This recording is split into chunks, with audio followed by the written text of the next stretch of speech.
zong kapur kalalzu oi lai per quang hia min nem lo ve oi cây zong lung le min nem zo lo ve van dum pol chum zina piarama kalal run moi kia lung min len mai Hallelujah, amen, hallelujah. Tutlum pasal trafam, allel tiale, amen, hallelujah. Thi na ne ato te chuan mo, beram no choi moira, lapui anrem, amen, hallelujah. Chandam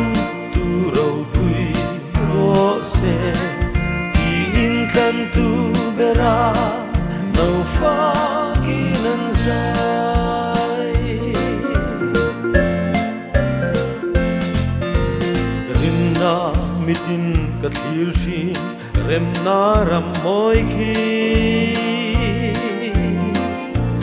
hurri dom lona malai nai sadayan chiate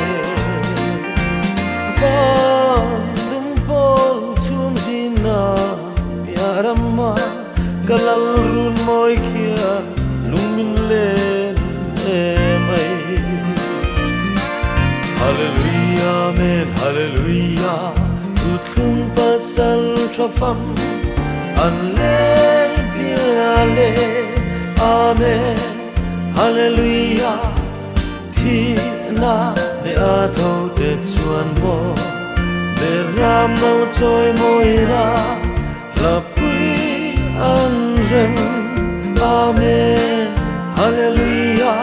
Chandam tu ro pui ro se in kan tu bera no faginan sai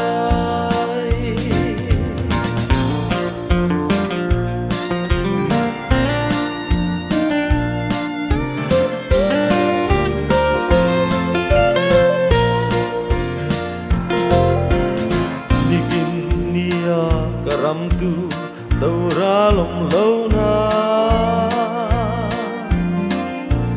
mai ni ba thai lo sing ram cham su ai lo e mai van dum pol chum zina piarama kalal run moi kia lung min len e mai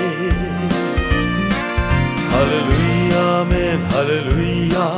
Tutlum pasal trafam anlel tiale, amen, hallelujah.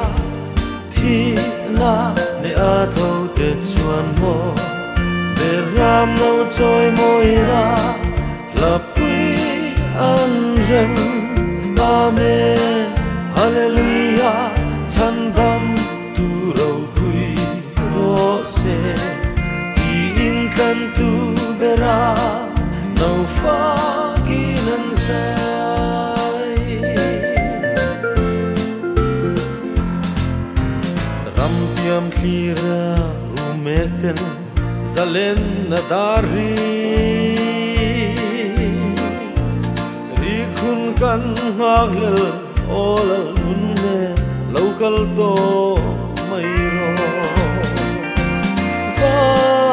dum pol chum zina piarama kalal run moi kia lung min len mai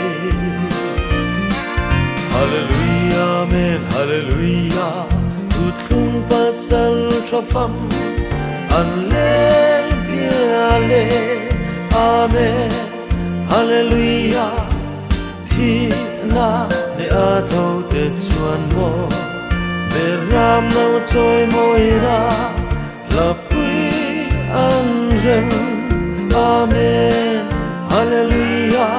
Chandam tu ro pui ro se in kan tu bera no fa